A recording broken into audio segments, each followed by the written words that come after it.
Hello అండి, welcome back to our channel Hashmitha. ఈరోజు మనం ఈ వీడియోలో పుష్య అమావాస్య రోజు లక్ష్మీదేవి అమ్మవారిని ప్రసన్నం చేసుకోవటానికి ఎలాంటి పరిహారాలు పాటించాలో తెలుసుకుందాం. 2024 ఫిబ్రవరి 9వ తారీఖున వచ్చే అమావాస్యని పుష్య అమావాస్య, చొల్లంగి అమావాస్య, మౌని అమావాస్య, శుక్ర అమావాస్య అని అంటారు. శుక్ర అమావాస్య అంటే శుక్రవారం రోజు అమావాస్య తిథి వస్తే దాన్నే శుక్ర అమావాస్య అంటారు. లక్ష్మీదేవి అమ్మవారికి శుక్రవారం అంటే ఎంతో ప్రీతికరం. అలాంటి శుక్రవారం రోజు అమావాస్య వస్తే అమ్మవారికి ఇంకా ప్రీతికరం అని పండితులు చెబుతున్నారు. శాస్త్రాల ప్రకారం కొన్ని రోజులు కొన్ని తిథులు కలిసి రావడాన్ని చాలా విశేషంగా భావిస్తారు. అలాంటి వాటిల్లో ఈ శుక్రవారము అమావాస్య కూడా ఒకటి. అమావాస్య అంటే ఎంతో శక్తివంతమైన రోజు. అలా శక్తివంతమైన రోజు లక్ష్మీదేవి అమ్మవారిని కొన్ని పరిహారాలతో పూజిస్తే అమ్మవారు ఎంతో ప్రీతి చెందుతారు. అమావాస్య రోజున లక్ష్మీదేవి అమ్మవారిని పూజిస్తే ఎలాంటి ధనపరమైన సమస్యలు అయినా తగ్గుతాయని పండితులు చెబుతున్నారు.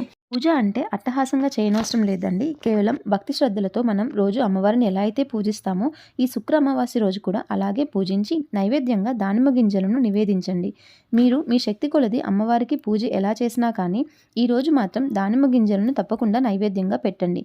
ఎందుకంటే దానిమ్మ గింజలు అంటే లక్ష్మీదేవి అమ్మవారికి చాలా ఇష్టం. అందుకే అమ్మవారిని ప్రసన్నం చేసుకోవడానికి ఈ చిన్న పరిహారం పాటించండి. నైవేద్యం పెట్టిన దానిమ్మ గింజలను ఇంటిల్లిపాది ప్రసాదంగా స్వీకరించండి. అలాగే శుక్ర అమావాస్య రోజు ఉప్పుతో లక్ష్మీదేవి అమ్మవారిని ఆరాధించినట్లయితే ధన సమస్యలు, రుణబాధలు తగ్గుతాయని పండితులు చెబుతున్నారు. మనకి అందరికీ 2 రకాల ఉప్పు తెలుసు. ఒకటి సాల్ట్, ఇంకొకటి కల్లుప్పు. దాన్నే రాక్ సాల్ట్ అని కూడా అంటారు. పరిహార శాస్త్రంలో ఈ కల్లు ఉప్పుకి ఎంతో ప్రాధాన్యత ఉంది. అలాగే ఉప్పు విషయంలో అనేక నమ్మకాలు కూడా ఉన్నాయి. ఉప్పు ఎవరికీ చేతికి ఇవ్వకూడదు, కింద పెట్టి తీసుకోమని చెప్పాలి. చేతికి అందిస్తే గొడవలు అవుతాయని జ్యోతిష్యులు చెబుతున్నారు. అలాగే ఉప్పు సరిపడా తినకపోయినా అవసరానికి మించి తిన్నా ఆరోగ్యం పాడవుతుందని డాక్టర్స్ చెబుతున్నారు. వాస్తు దోషాలను దూరం చేసుకోవడానికి ఉప్పును వాడతారు.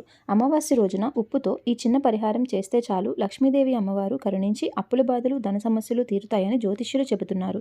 ఈ శుక్ర అమావాస్య రోజు రాత్రి 6 గంటల నుంచి 12 గంటల లోపు ఒక మట్టి గిన్నెను కానీ, గాజు గిన్నెను కానీ, మీ అరచేయంత గిన్నెను తీసుకొని అందులో ఉప్పు వేసి దాని మీద ఒక దాల్చిన చెక్క, కొద్దిగా పసుపు, కుంకుమ వేయండి.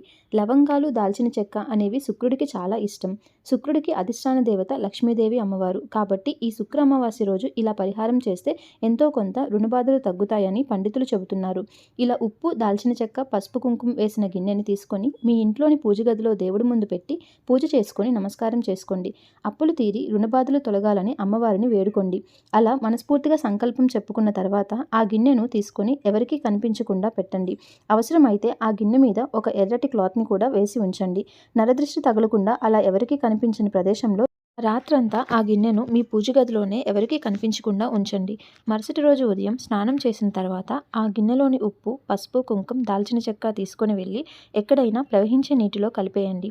అమావాస్య రోజు ఈ చిన్న పరిహారం చేస్తే మీకు సంవత్సరం అంతా కలిసి వస్తుంది. వీలైనంత త్వరగా అప్పుల బాధలు తగ్గుతాయని జ్యోతిష్యులు చెబుతున్నారు.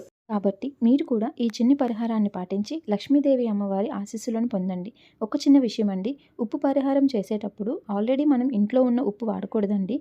మనం ఆ రోజు మాత్రమే కొని తీసుకొని వచ్చి ఆ ఉప్పును మాత్రమే ఈ పరిహారం చేయడానికి వాడాలి.